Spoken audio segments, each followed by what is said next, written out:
Gibran Raka Buming Raka telah mendapatkan beberapa serangan yang sangat-sangat luar biasa kalau saya katakan. Karena memang meskipun masih muda, ternyata program dari Bapak Wakil Presiden ini sungguh sangat visioner dan inovatif untuk kemajuan bangsa Indonesia.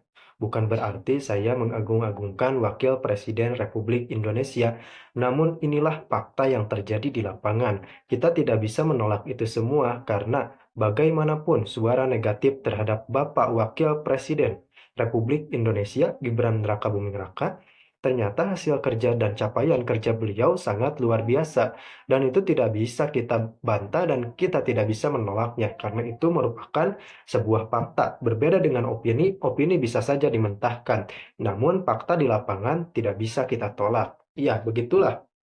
Meskipun banyak ya pihak-pihak yang memang menyerang Bapak Wakil Presiden Republik Indonesia seperti Amin Rais, Refli Harun yang bahkan beberapa pihak ini sangat aktif di media sosial menyuarakan bahkan ke dalam tahap fase sampai memakzulkan Wakil Presiden Republik Indonesia.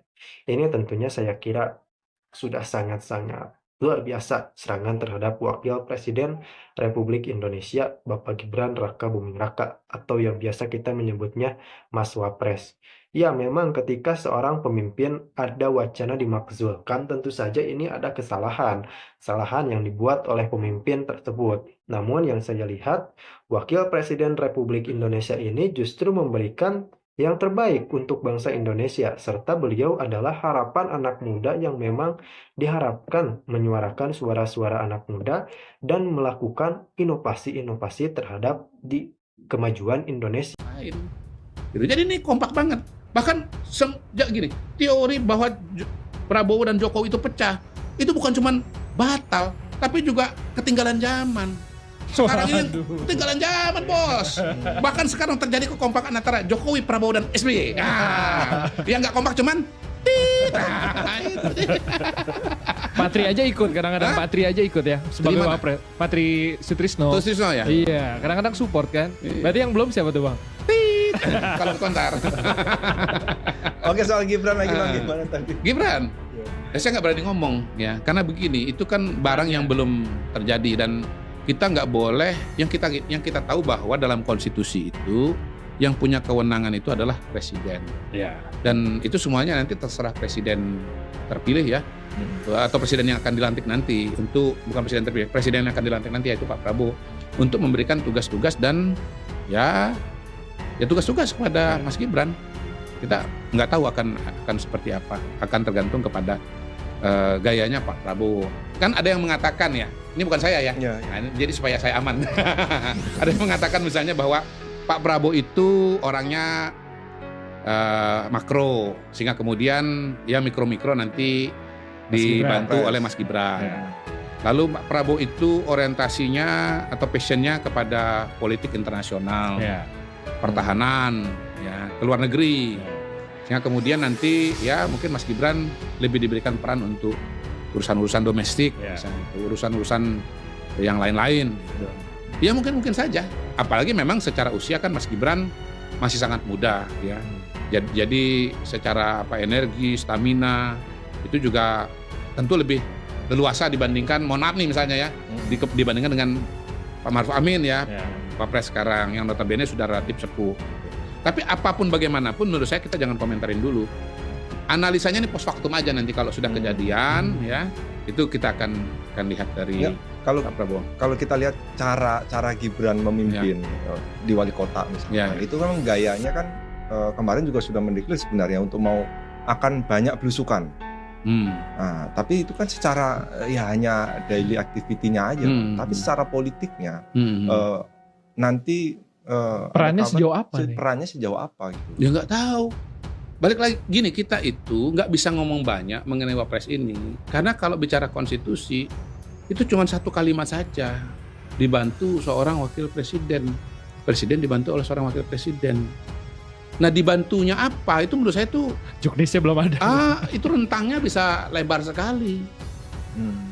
Jadi kita nggak pernah bisa tahu dan nggak pernah bisa menganalisa panjang kali lebar. Wakil presiden nggak punya kepres, nggak punya perpres. Nah, kalau kita bicara gubernur kita bisa ngomong, dia punya pergub, ya kan? Perwalkot aja punya wali kota. Iya. Karena kenapa saya tanyakan soal politiknya, Bang? Karena misalkan pas era waktu pemilihan langsung ya, di era mulai Pak SBY tahun 2004 ada Pak JK. Pak JK ada Golkar. Punya kekuatan politik untuk setidaknya sharing ketika presiden itu mengambil keputusan. Jadi bahan pertimbangan. Waktu itu pindah ke Pak Budiono yang nggak punya power politik. Beda. Rasanya beda karena di era Pak JK ada matahari kembar. Ketika Pak JK nggak punya kekuatan politik sama Pak Jokowi, beda juga rasanya. Plus Kiai Ma'ruf. Ya sudah kalau begitu pakai aja patokan itu. Sekarang Gibran ketua partai atau bukan? Nah bukan. Bukan kan? Nah. Berarti akan mirip dengan siapa? Berarti mungkin mirip dengan JK periode kedua, atau mirip dengan Pak Budiono, atau mirip dengan Pak Maruf Amin gitu. Kalaupun misalnya kita mau membedakan, ya tadi beliau bertiga itu kan usianya relatif sudah uzur kan, sudah tua, sementara Mas Gibran masih sangat muda.